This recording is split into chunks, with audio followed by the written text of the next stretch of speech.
मुख्यमंत्री माझी लाडकी बहीण योजनेअंतर्गत जी ई-केवायसी सांगितली होती त्या ई-केवायसीला बऱ्याच समस्या येत आहे। मंत्री आदिती तटकरे यांनी स्वतः सांगितलं की अडचण आम्ही लवकरच दूर करू। सर्व लाडक्या बहिणींना आश्वस्त करते ई-केवायसीच्या OTPची अडचण दूर करणार आदिती तटकरे लाडक्या बहिणींसाठी नेमकं काय सांगितलं आपण बघूयात। मुख्यमंत्री माझी लाडकी बहीण योजनेच्या सर्व लाभार्थी महिलांना ई-केवायसी बंधनकारक करण्यात आले आहे। बऱ्याच जणांना ई-केवायसीचा प्रॉब्लेम येत आहे।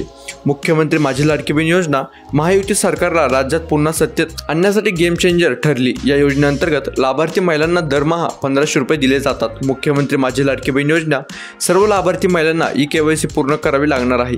महिला व बालविकास विभागाकडून त्या संदर्भात पोर्टल विकासात करण्यात आला आहे। या पोर्टलवर ई-केवायसी करताना OTP बाबत तांत्रिक अडचणी महिलांना येत असल्याचं समोर आलं होतं।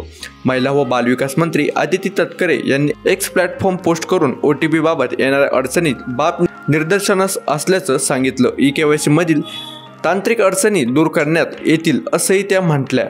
नेमकं यानंतर काय होणार बघू। ई-केवायसी संदर्भात माझी लाडकी बहिणींना आदिती तटकरे यांनी काय सांगितलं बघा।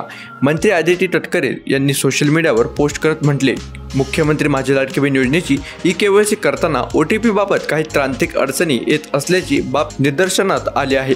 महिला व बालविकास विभागाच्या वतीने याची गांभीर्याने दखल घेण्यात आली असून तंत्रज्ञानाच्या माध्यमातून याबाबत उपाययोजना करण्याचे काम प्रगतीपथावर आहे। लवकरच ती तांत्रिक अडचण दूर होऊन ई-केवायसी प्रक्रिया अधिक सुलभ व सुकर होणार याबाबत मी सर्व लाडक्या बहिणींना आश्वस्त करते असं आदिती तटकरे यावेळी म्हटल्या। लाडक्या बहीण योजनेतील महिला लाभार्थ्यांची संख्या आणखी किती घटणार बघू।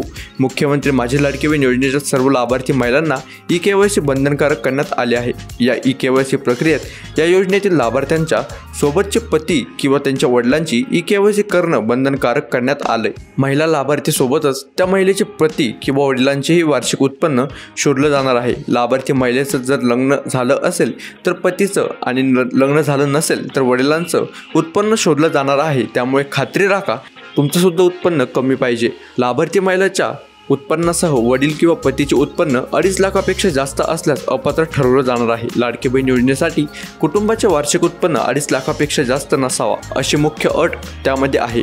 अनेक पात्र झालेल्या महिलांचे उत्पन्न कमी आहे, मात्र लग्न झालं असेल तर पतीचं आणि लग्न झालं नसेल तर वडिलांचं उत्पन्न याचीही चौकशी केली जाणार आहे। याआधी लाभार्थी महिलांचं उत्पन्न शोधण्यात आलं होतं, मात्र त्यात फार काही महिलांचं उत्पादन 2.5 लाखाच्या वरती नव्हतं। त्यामुळे आता कुटुंबाचं उत्पादन शोधण्यासाठी पती किंवा वडिलांची ई-केवायसी करावी लागणार आहे असं त्यांनी नमूद सांगितलं आहे।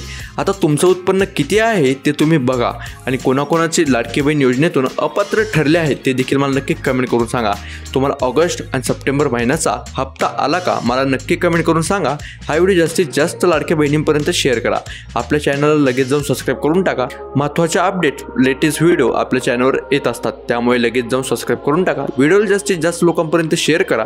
हा व्हिडिओच्या खाली नक्की कमेंट करून सांगा। व्हिडिओ आवडला असेल तर लाईक करा आणि तुम्हाला सुद्धा पैसे आले का ते देखील मला नक्की कमेंट करून सांगा।